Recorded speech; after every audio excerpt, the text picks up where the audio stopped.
بسم اللہ الرحمن الرحیم. سب سے پہلے تو میں آپ کا شکر گزار ہوں کہ آپ نے دوبارہ ہمیں موقع دیا. یقیناً الیکشن کے بعد 15 کینڈیڈیٹ تھے, بڑا ایک ہجوم تھا ہنزہ میں اور ایک پروسیس چلی, اور اس کے نتیجے میں ظاہر سی بات ہے ایک ہم اس کو سلیکٹڈ بھی کہہ سکتے ہیں, پولیٹیکل انجینئرنگ ہوئی, وسائل چلے ہیں, ریاستی طاقتیں عروج پر تھی اور پی ٹی آئی کی یہاں سے جیت ہوئی, اور کرنل صاحب اس وقت ہمارے ہنزہ سے نمائندہ منتخب ہوئے. سب سے پہلے ہم اس بات پر سب سے زیادہ تشویش کا اظہار کرتے ہیں بحیثیت ہنزہ کے قوم کے کہ ہنزہ نے ایک نمائندہ دیا, اس کی حیثیت پہ سوال کیا جا سکتا ہے اور ہم سوال کرتے رہتے ہیں, لیکن اس کو پی ٹی آئی کی صوبائی حکومت میں جو مقام دیا گیا اس بات کو بھی ہم تسلیم کرتے ہیں کہ انہوں نے وہی روش اپنایا جو اس نے ٹکٹ کے لیے اپنایا. وہ جہاں گئے تھے, جن کے پاس گئے تھے, جنہوں نے اس کو ٹکٹ دیا, اب شاید اس کی یہ خواہش تھی اور اس کی یہ ایک اپروچ رہی کہ وہ جس جگہ سے اس کو ٹکٹ ملا تھا وہاں سے وزیر اعلیٰ کا عہدہ بھی وہاں سے ملے گا. لیکن گنڈاپور صاحب جس نے ہنزہ کی سرزمین کو ناپاک کیا اپنے غلیظ الفاظ کے ذریعے, تو انہوں نے جو کرنل صاحب کے ساتھ آج اس کو جس مقام پہ بٹھایا اور جس حالات میں بٹھایا وہ یتیموں والی صورتحال میں بیٹھا ہے. ایک این سی پی وزارت اس کو دی گئی ہے, اور آج ہنزہ کی قوم جو چیخ و پکار کر کے عرش بری تک ان کی آواز پہنچ رہی ہے وہ پی ایس ڈی پی کا پروجیکٹ ہے. اور ہم اس بات پر انتہائی تکلیف اور دکھ کے ساتھ یہ بتاتے ہیں کہ جو گلگت بلتستان میں بزدار 2 کی حکومت ہے اور کرنل صاحب جو ہمارے ہنزہ کے نمائندے تھے وہ بزدار 3 کہلانے لگے, اور جس طرح وہ ایک این سی پی وزارت میں بیٹھے رہے, اور اس کے بعد ہنزہ میں آج ہنزہ کی قوم کو پتہ ہے کہ وہ اتنی اعصاب شکن لوڈ شیڈنگ کا شکار ہیں, بچے پڑھ نہیں پا رہے ہیں, لوگ قرون اولا جس میں لالٹین اور موم بتی کے زمانے میں گئے, آج 72 گھنٹے سے زائد کی لوڈ شیڈنگ کا شکار ہیں. اور جنرل مزمل صاحب جو ویسے ہی پکنک کے لیے آئے تھے آتاباد جھیل میں, پتہ نہیں 53, 56, 48 میگا واٹ کا اعلان کر گئے, اور آج ہنزہ کی قوم اتنی مایوس ہے, اتنی شرمندہ ہے اپنے اس بزدار 3 سے, جس نے پی ایس ڈی پی میں 50 کروڑ ہم ماؤنٹینئرنگ ٹورزم سے ریلیٹڈ پروجیکٹس کو پریارٹی میں ضرور رکھتے ہیں, لیکن اس کو اپنی بیسک ضرورت نہیں سمجھتے ہیں. آج اگر ہنزہ کو ضرورت تھی تو وہ بجلی گھر کا تھا, آج اگر ہنزہ کو ضرورت تھا تو وہ ہسپتالوں کے اپ گریڈیشن کا تھا, آج اگر ہنزہ کو ضرورت تھا تو سینٹرل ہنزہ میں جو اس وقت وہ سوڈان بنا ہوا ہے, وہ صومالی بنا ہوا ہے, جہاں پانی کے قحط سالی ہے, بوند بوند کو ترس رہے ہیں, ہمارے جنگل سوکھ کے بنجر بن گئے. گریٹر واٹر سپلائی کے نام پر پاکستان مسلم لیگ نون کی ایک حکومت کا تحفہ تھا, اس کو پی ایس ڈی پی میں شامل کرتے ہیں. وہ علی آباد کے جو 30 بیڈڈ ہاسپٹل ہے جو اے ڈی پی میں ریفلیکٹ ہوا ہے باقاعدہ, اس کی اے ڈی پی نمبر ہمارے پاس ہے, کتاب ہے پلاننگ میں, اس کو 30 بیڈ سے 50 بیڈ میں رکھ لیتے. وہ یہ کرتے کہ شمشال اور چپرسن کے عوام کے سامنے جو وعدے کیے تھے وہ سادہ لوگوں کو بیوقوف بنایا, ان کے جذبات کے ساتھ کھیلا.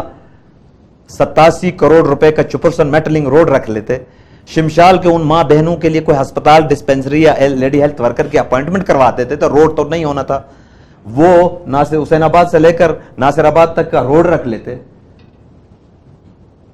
یہ کیا ہو گیا ہنزہ کے قوم کے ساتھ؟ تو میرے خیال سے پوری ہنزہ کی قوم کھڑی ہوئی ہے. البتہ چونکہ ہنزہ کی قوم ورچوئل سوسائٹی میں رہتے ہیں, جی ہم تو انقلاب لاتے ہیں واٹس ایپ گروپس میں,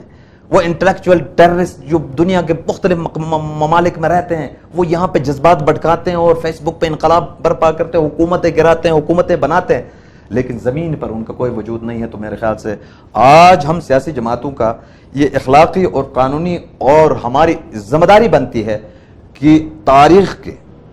یعنی 73 سال کے تاریخ کا بدترین ظلم جسے ہم کہیں گے, ماضی میں پیپلز پارٹی نے بھی ظلم کیا, شہید کیا گیا, آتاباد ڈیزاسٹر میں ڈالا, لیکن یہ اس کا مقابلہ نہیں ہے, یہ اس سے بہت بڑا زیادتی ہے. تو اس حوالے سے ہم انتہائی تشویش کے ساتھ اب ہماری کوشش تھی کہ ہم سولو فلائٹ کریں گے. پاکستان مسلم لیگ نون اپنے کارکنوں عہدیداروں کے ساتھ احتجاج کی تحریک کی طرف جا رہا تھا, لیکن کچھ ہمارے احباب کی طرف سے یہ ایشو آیا کہ اس وقت ہنزہ کو سیاست کے نہیں, ہنزہ کے اجتماعی مفادات کو پروٹیکشن, اس کی تحفظ کا وقت آ چکا ہے. تو اس حوالے سے کل ہماری سربراہی لیول پہ 3 سیاسی جماعتوں جو سیاسی حقیقت ہے, جن میں پاکستان مسلم نون ایک سیاسی حقیقت ہے, پاکستان کی ایک بہت بڑی جماعت ہے, پاکستان پیپلز پارٹی اور عوامی ورکرز پارٹی جس کا ہم لاکھ اختلاف کر سکتے ہیں لیکن ان کی جڑیں ہنزہ کے عوام میں موجود ہیں. تو ان 3 سیاسی جماعتوں کا سربراہی اجلاس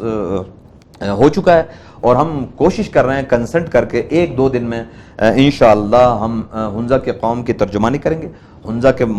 اجتماعی مفادات جو ظلم جبر زیادتی ہوئی ہے اس کے تحفظ کے لیے ہم 3 سیاسی جماعتیں انشاءاللہ مشترکہ طور پر اپنے ہنزہ کے حقوق کی دفاع کے لیے کھڑے ہونے کا اعادہ کیا. البتہ ہم اپنی سیاسی جماعتوں کے اندر اپنے کارکنوں اور عہدیداروں سے اس کے حوالے سے ڈسکس کریں گے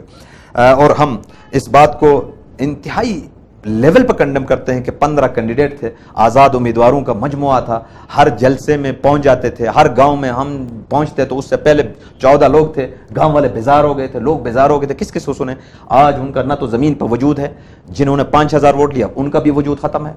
اور جو بڑے انٹلیکچوئل بنتے تھے ان کا بھی وجود ختم ہے. کوئی لندن بھاگ گیا, کوئی مچھلی پکڑنے گیا, کوئی این جی او کی نوکری ڈھونڈنے گیا, کوئی یہاں پہ ٹریننگ علی آباد میں, کریم آباد, گوجال میں ٹریننگ کرانے کے نام پہ غائب ہو گئے. تو ہم ان کو فی الحال اس پورشن میں سیاسی حقیقت کے ساتھ ان کے دوستوں کے ساتھ رابطے میں ہیں اور انشاءاللہ ہم ہنزہ کے کوئی 5 سے 7 لیول کے میگا پروجیکٹس جو اس وقت اے ڈی پی کا اندر ریفلیکٹ ہوئے ہیں اور وہ ان اپرووڈ ہیں, اور ببانگ دہل اگر چیف سیکرٹری چاہے, جو اس نے اس دفعہ ظلم کیا ہے,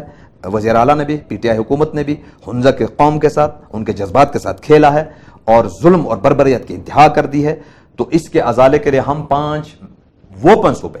جو قابل عمل ہو سکتے ہیں, جو صوبائی حکومت کے چیف سیکرٹری, وزیر اعلیٰ کو بھی تکلیف نہیں دیں گے, چیف سیکرٹری صاحب اپنے دفتر میں ٹیک لگا کے ریوالونگ کرسی پہ گھوم کے ایک دستخط سے ہمیں 4 میگا واٹ ابتدائی طور پر اور 8 میگا واٹ 2 سال کے اندر ہنزہ کو بجلی مل سکتی ہے. یہ پروجیکٹ منظور ہے واٹر پاور میں, جو ایک پھسو میں ہے, ایک عطاباد لیک کے پاس ہے, ریور بیلٹ میں اپنی نوعیت کا پہلا ریور بیلٹ کا پورا گلگت بلتستان میں منصوبہ ہے اور 1 سال میں وہ پورا ہونے والا ہے. اور ہم چاہیں گے کہ پھسو میں, آپ کو پتہ ہے کے ایف ڈبلیو کا ایک پروجیکٹ اپروو ہے, ہم ابھی ایک دوسرے کے اوپر الزام لگا, گوجال سے چوری ادھر ہو رہی ہے, ادھر سے چوری ادھر ہو رہی ہے, اور دونوں اندھیرے میں ہیں. تو میرے خیال سے یہ پروجیکٹس اور اس کے علاوہ ہم 5 سے 7 میگا واٹ پروجیکٹس کا ایک پرپوزل دے رہے ہیں اور وہ اے ڈی پی میں شامل کریں گے ہم تھرو میڈیا, اپنے پریس کلب کے ذریعے, ہنزہ پریس کلب یا میڈیا کے دوستوں کے ذریعے پریس کانفرنس کے ذریعے اس کو باقاعدہ اعلان کریں, جس کا حتمی فیصلہ ہو چکا ہے, موڈیلٹیز باقی ہے. تو وہ جب تک ہنزہ کے وہ 5 سے 7 منصوبے اے ڈی پی کا حصہ نہیں ہوں گے, ہمیں اس کے کاغذ دستیاب نہیں ہوں گی, اس کے فیزز میں سخت ترین احتجاج کا ہمارا پلان ہے. اور ہنزہ کے قوم اور نوجوانوں سے گزارش ہے کہ اب یہ واٹس ایپ سے نکلیں, یہ فیس بک کی دنیا سے نکلیں, آپ اپنے حقوق کی خود ترجمانی کریں, اپنے تحفظ کے حقوق کے تحفظ کے لیے خود کھڑے ہو جائیں. آئین پاکستان, قانون پاکستان ہمیں اجازت دیتی ہے, جس لیول پہ ہمیں اجازت دیتی ہے اس لیول تک ہم جائیں گے. ہمارا یہ قانونی اور آئینی حق ہے کہ ہم اپنے حقوق جو ہم غصب کیا جا رہا ہے اس کو بچائیں. آج آ گیا ہو وقت, اور آج دیکھیں ہمسایہ ملک چین, 300 سال پہلے ہماری ان سے دوستی ہے, پاکستان تو 1947 میں بنا, آج وہ بارڈر بند کر کے بیٹھا ہے, ایک ویکسین اس نے ہمیں ڈونیٹ نہیں کیا. آج ہنزہ کے اپنے بارڈر کمیونٹی کو پوچھتا نہیں ہے, 19 ماہ سے آپ نے بارڈر بند کیا ہوا ہے, ہمیں بے روزگار کیا گیا ہے. اب وہ 4 چوروں کے لیے اوپر پورٹ کو, اپنا بارڈر کو بند کر کے سیاحوں کو ہنزہ میں یعنی اس مقام تک پہنچنے کی اجازت نہیں ہوگی. یعنی معاشی قتل تو آپ نے کیا, ڈیولپمنٹ میں قتل کیا. اب واحد وہ انڈسٹری جو سیاحت ہے, وہ جو سندھ بلوچستان یا دنیا سے آتا ہے, وہ اس بارڈر پہ جو گیٹ ہے اس کے ساتھ تصویر کھنچوانا چاہتا ہے. اب ان کو بھی بند کیا جا رہا ہے. تو چینی حکومت سے بھی ہم نے تھرو لیٹر ایمبیسی کو آگاہ کیا ہے. تو یہ زیادتیاں اسی حکومت میں ہو رہی ہیں, اور ہم چاہ رہے تھے کہ کرنل صاحب اپنے جو نہیں ہوتا پیریڈ ہنی مون کا اقتدار کے ساتھ وہ پورا کر لے اور رومانس کر لے. جون تک ہم موقع دینا چاہ رہے تھے, لیکن یہ اتنا نکما ہے, اتنی نالائق ہے, میرے خیال سے وہ اس کو اس وقت تک وقت دینا ہنزہ کے قوم کے ساتھ زیادتی ہوگی. تو ہم امید رکھیں گے اس سے کہ وہ ان آوازوں کو جو مختلف چینلز پہ, سوشل میڈیا پہ, پرنٹ میں نکلے, احتجاج سے پہلے جائیں اپنے وزیر اعلیٰ سے بتائیں کہ آپ نے میرے قوم کے ساتھ زیادتی کی ہے. اور میں سمجھتا ہوں کہ آج اس کو اس سیٹ پہ بیٹھنے کا کوئی حق نہیں ہے. اگر وہ سیٹ چھوڑ کے ہنزہ کی قوم کے ساتھ آئے گا, وہ تا دم مرگ وہ ہیرو رہے گا. یہ بات عطاباد میں وزیر بیگ کو بھی بتایا گیا تھا. آپ اقتدار کے چند ٹکے کے عوض، ایک سرکاری گاڑی کے عوض پوری قوم کو بیچیں گے تو پھر ہر گلی کوچے میں ماں بہن بیٹیاں نوجوان آپ کا انتظار کر رہے ہیں. اس غیظ و غضب سے بچیں، حنزہ کی قوم کے ساتھ ہونے والے ناانصافی کا ازالہ کریں. تو انشاءاللہ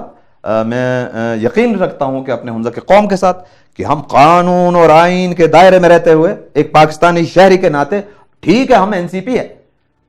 لیکن شہری تو ہے، ہم اس کے شناختی کارڈ رکھتے ہیں، ہم ریاست کے وفادار ہیں. اس قانون کے اندر جتنی ہمیں اجازت ہے اس طاقت کو استعمال کریں گے. اور مجھے امید ہے کہ حنزہ نے ماضی میں ایسا کر کے دکھایا، جس نے ظلم کیا ہے، جس نے جبر کی ہے، جس نے زیادتی کی ہے، عوامی طاقت سے حنزہ کے نوجوانوں نے، ہمارے بزرگوں نے، بہن بیٹیوں نے اس کا مقابلہ کیا ہے. تو انشاءاللہ آج جو ہمارے ساتھ زیادتی ہوئی ہے اس کا بھی ازالہ عوامی طاقت سے کریں گے. ہم اپنی ماں بہن بیٹیوں نوجوان ساتھیوں کے ساتھ، اپنے بزرگوں کے ساتھ کھڑے ہوں گے اور حنزہ کے ساتھ ہونے والے ناانصافی کا ازالہ کریں گے.